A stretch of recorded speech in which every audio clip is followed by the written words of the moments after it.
Now, inaugurations on both the presidential and governorship levels are supposed to be profoundly poignant events, often the biggest day in the current life of any country, signaling a change of the political guard and bringing with it hope for a better future. Supporters beam with pride as they watch their favored politicians being sworn in. But as May the 29th approaches in Nigeria, and as the president-elect and the governors-elect prepare to have the hand and the weight of the nation laid on them, can it be said that it'll be a happy day and that this country, this tierra caliente or hot land, is at peace with itself? Or is there a long shadow hanging over that expected induction ceremony, with questions of legitimacy and credibility seeming to mock the democratic justice of that investiture? Well, let's get top-tier analysis now, and for that I'm joined in the studio by the policy strategist, political commentator, and group CEO of the global investment and trade company, Baba Yusuf, and by the public policy analyst, Chibuzo Okereke. And from our off-site studio, I'm also joined by the current affairs analyst, Professor of Communications, and Deputy Dean of the Postgraduate School at Bayes University in Abuja, Professor Abiodun Adeniyi. Gentlemen, thank you very much indeed. Very honored to have you guys here. And let me start with you, Baba Yusuf. Just underline for us the trends that seem to be pushing Nigerians apart. How much is that driven by disagreement about who should have power? Thank you, Charles, for having me. The critical common denominator issue is, I think, based on the erosion of confidence and trust on the top line leadership, in this case the presidency. Further down the line, if you like, we can even take it down to the subnationals, because even the subnationals are not insulated from these critical polarization issues. At state levels, you see, quarrels about which senatorial zone should take over governorship as against the one that is, aspiring to. The case may be. So what I call the common denominator issue is, the eroded confidence and trust, on the leadership, and people have now lost hope and now decide to look at candidates they feel, will take them to the promised land. And of course, the political class are the culprits, using sentiments of this ethnicity, religion, tribal sentiment, and even the regional sentiments to drive their political agenda and achieve their objectives. Why? Because it has been working over time. That's very interesting indeed, and thank you for that opening analysis. Let me come to you, Chibuzo Okereke. Is there a sense that there are people, just coming off the back of what Baba Yusuf was saying, that there are people who by hook or by crook have managed to insinuate themselves into office, and that the unfairness of the electoral process has managed to help them hold disproportionate sway over the affairs of this country? Yes, yeah, absolutely. I think that the challenge we face is the inability to manage the national question, and in fact the understanding of the national question. And that is why you see people make effort, rather than to unite the country, to promote centrifugal forces that divide the country and erode political institutions. And the understanding of how institutions work is the only process that can make Nigeria as a country, to work. If you look at, for instance, the electoral umpire with the new electoral act and the mismanagement of the provisions of that act in the lead up and even during the election, then you know why people are agitated, why people are on the street, and why people are protesting. And we have seen that over the years. We have seen from 1999 even to 2007, when the president, the late Umaru Musa Yar'Adua, acknowledged that his own elections were flawed and promised to, promote electoral reform. And that carried on till today. We're able to now transit to, technology in our election. But Outside, you now see people making effort to actually dismantle that technology process that can give people confidence, in the system. So the dismantling of the institutions of our democracy and governance process is the reason people are agitated. And people who are doing this are beneficiaries. You saw the allegation by the former Minister of Transportation that a certain group of people made sure that the INEC chairman or so were reappointed into, to power. And you could see some election in certain states looks as if INEC donated their powers to certain state functionaries to carry out the 2023 election rather than the umpire itself. And these are issues that agitate the mind of people. And when people like Dr. Dati, make some of the assertions, we have to interrogate it from a theoretical point of view. I don't think listening to him, he said inauguration cannot happen. He was theorizing and implying that when you undermine institution and inaugurate people who emerge from flawed election, that you are by implication truncating democracy. And we should interrogate forces that has produced that effort and not try to murder the idea. Yeah, that's an interesting angle. And Professor Adeniyi, thank you very much indeed for your patience. I mean, you and I have talked about this a lot. I mean, you're part of the very fabric of what we do here. But has the 2023 presidential election helped to ensure that the fissure won't close but is more likely to widen? Well, I don't think so. It looks like we are recycling old issues, old challenges are once more rearing their head. We're having problem, with our differences. We are once more being reminded of our differences, and those differences have crisscrossed each other. They've crisscrossed themselves over the years, and the fact that we are being reminded of them again means that we are somewhat going back, to the primitive days. We are taking many steps backward after we have made some gains. But essentially, I think I want to relate with what Chibuzo said there. Most of the problems we have really have actually been because of the weakness of our institution. And that's why you have some thinkers have also talked about state capture, a situation where institutions are weak. In places where they are functional, they are very weak, and in some other institutions where they are not there, their functions have been completely taken over by individuals. Individuals in our climb assume the roles of institutions, sometimes groups. And when this happens, of course, you know that actions and inactions will only be on the basis of the whims and caprices of these individuals and groups. And no system, no society can function successfully like that, because it will be fluid, there will be inequity, there will be injustice, there will be all shades of fairness. And we have seen it happening a lot, in this round of election that we are just concluding. So how do we go forward, Charles? It comes back to what we've been talking about, that yes, there's a dialectical relationship between the individual and the institution. We need men, who have the political will, who are committed, who are patriotic and nationalistic enough to grow the institutions, to develop the institutions, not just to satisfy themselves, but to satisfy groups, satisfy the society at large, and ensure sustainability for the future of this country and the future of generations unborn. And that's how systems and societies grow. Systems grow not through the machinations of individuals and groups, but through the expectations of institutions. Institutions are the strengths, the pivots around which systems and societies grow.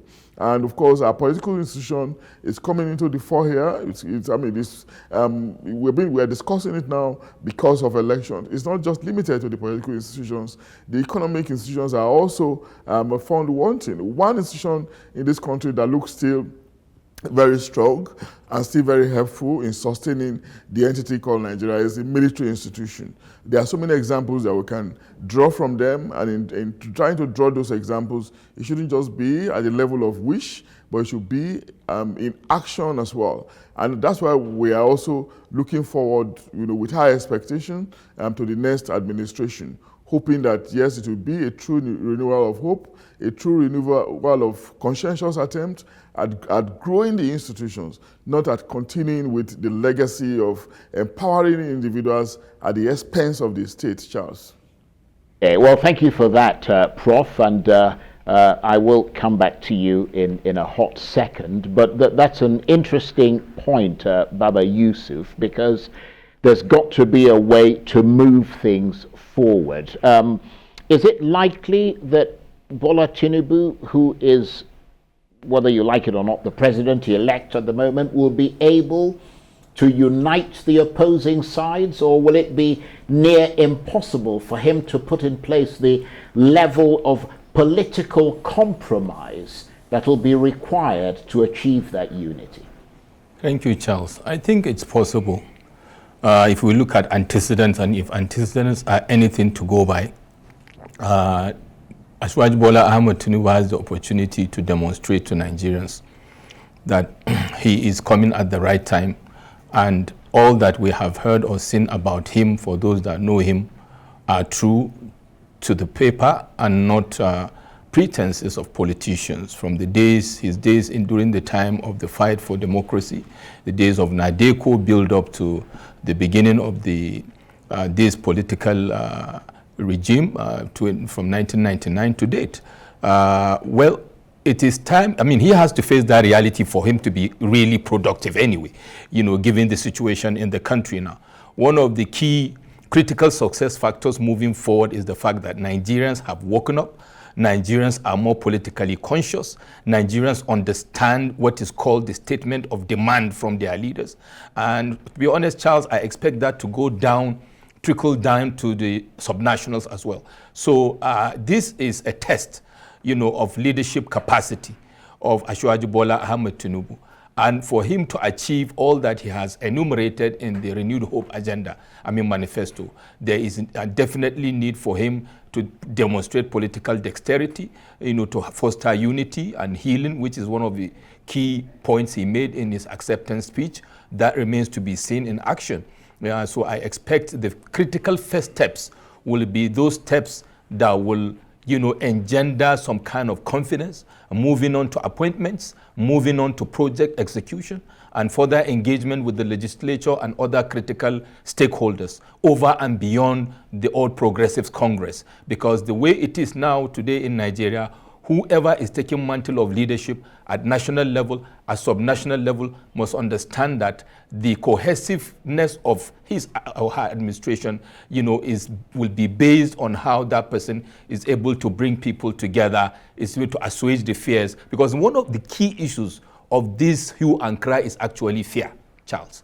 The fear of the unknown. What is going to happen to us? Are we going to go through the same cycle again? And those questions that are not yet answers. The answers will come from the political actors, starting from the president. But I will use this opportunity to say this because it's very concerning for me.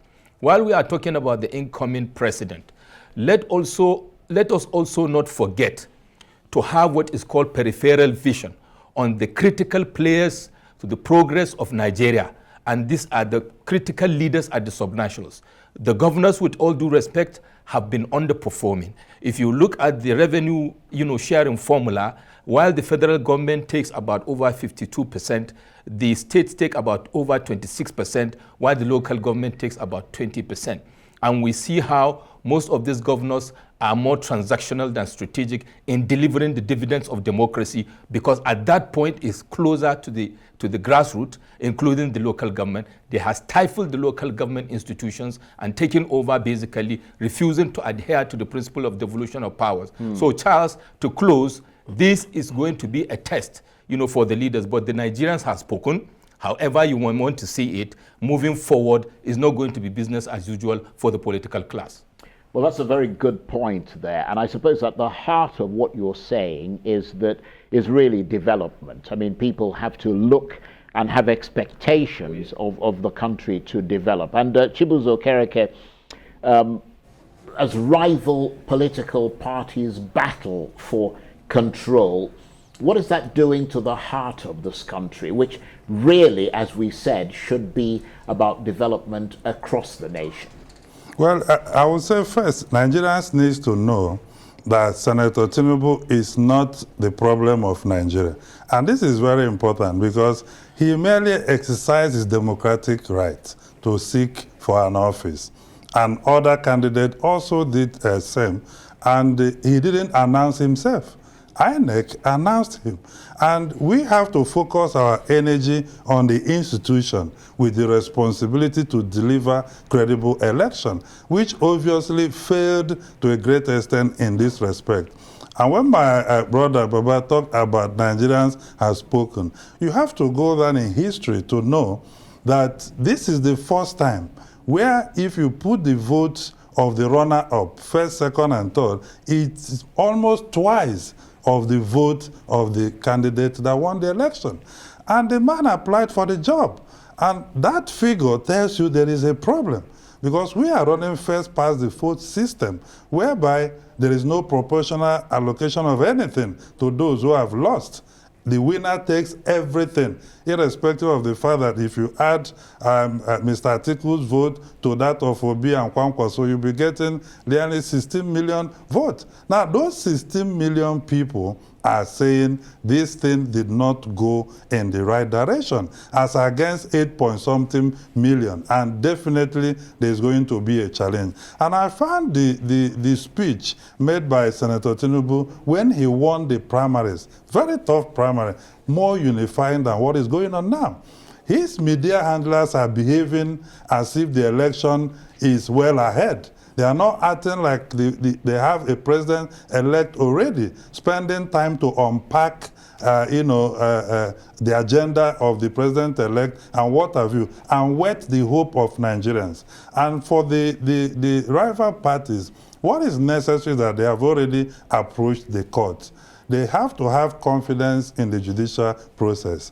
The agitation for the court hearing to be live on the national and international television is something the judiciary will have to agree with now to give Nigerians confidence and trust. I'll tell you something, in Kenya, for instance, there is an arrangement of what they call National Forgiveness Day.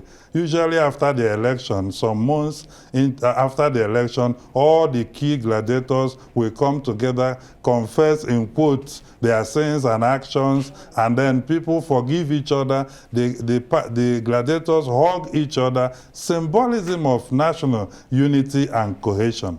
What we expect, we don't have that kind of arrangement in Nigeria. In fact, issue of a State of the Nation address from a president in Nigeria has been stored in the National Assembly. So we need to move forward as a country. Gladiators need to come together and unite and know that we have in the statecraft, without the people, there is no state.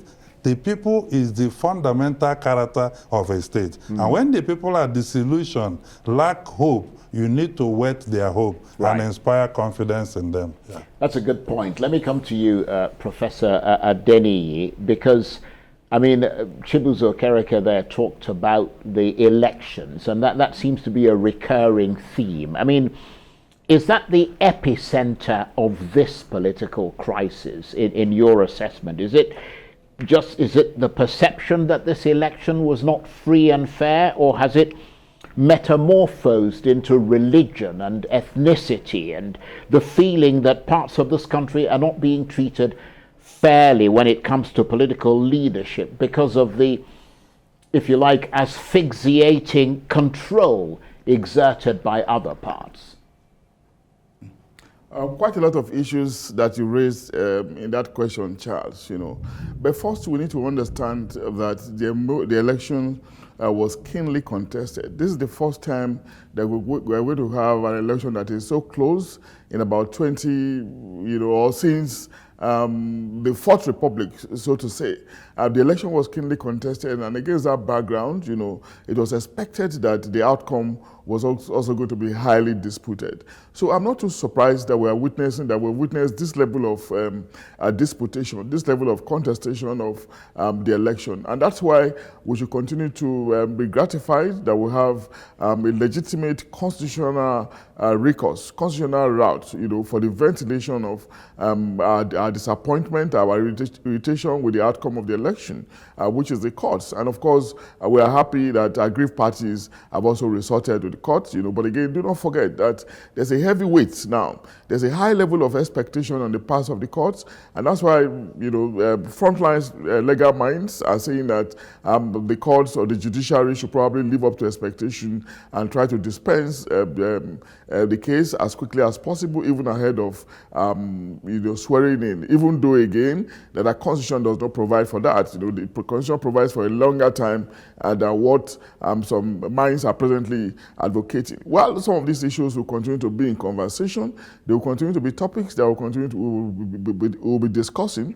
But I think the overall thing is for us to just keep the peace, be tolerant of each other, and allow processes and procedures, to pull through, because order is very, very important. If we have, God forbid, we have a state of disorder, you probably don't know where it's going to end. Most of the time, we know when crises begin, but we often hardly know when it's going to end. But of course, fundamental to your question again is around ethnicity, the power game, which section has had power and which section hasn't had it. This question will continue, and it's a very painful one at that, because all democracy is about integration and inclusion. We cannot be tired of saying this, and we know the core main sections in this country. We know those who have been integrated largely, and we know those who feel a sense of marginalization. And the onus is always on a kind of fragile system like this to ensure that they are highly representative, that they are highly integrative, to give everybody not just a sense of belonging, but a feeling of ownership of the nation of the nation state they were trying to build into a nation, as the case could be. It's a work in progress. It's not necessarily a destination. It's a journey. But the point again we should emphasize is that we're actually a little bit slower than we could be. We can move faster if we're really conscientious. If we are cosmopolitan, expanded in our thoughts, realizing that we are not just existing for ourselves, we should be existing for others, especially in a nation filled with difference, where we are completely, where there's high level of heterogeneity. And we also realize that there's no system that is completely homogeneous, neither is there any system that is completely heterogeneous. It is just about management. I'm sure that we have grown well enough to be able to manage our own heterogeneity. And this dispensation, this transition, delicate as it is another opportunity for us to attempt doing this. And of course, once more, Charles, the ball is back to the course of the incoming administration. That's a good point, Prof. And in those circumstances, Baba Yusuf, what sort of tough choices lie ahead for Mr. Tinubu? Can he just ignore the parts of the country that don't agree with him or support him, as some accuse President Buhari of doing? Or is it better for him to welcome both friend and foe as part and parcel of political life in Nigeria? I reckon that Asiwaju Bola Ahmed Tinubu will be more, expansive in his engagements. He will be more nationalistic, based on his antecedents and based on the current political, socio-economic reality of Nigeria. I believe he wants Nigeria to grow. He wants Nigeria to progress under his watch. I don't believe he wants his name to go down in history as a man that came to take mantle of leadership and things go worse than he met it. So I want to believe based on that. And of course, based on his political antecedents, understanding the nooks and crannies of Nigeria and the fact that Nigeria is blessed by the best of the best from every nook and cranny of Nigeria. North, south, east, west, you can get the best of whatever you want. So it makes it easy for him to form a team to engage leaders and people from various school of thoughts and classes to make, form a government and to drive a government that will work, and move us forward as a nation. That's a good point. And Chibuzo Okereke, what difficulties do you expect that he'll face in that context? How scorched, if you like, is the political landscape in this country, given that many Nigerians believe that the APC decided that winning the election was more important than maintaining democracy? Well, I think that he's going to have a tough time.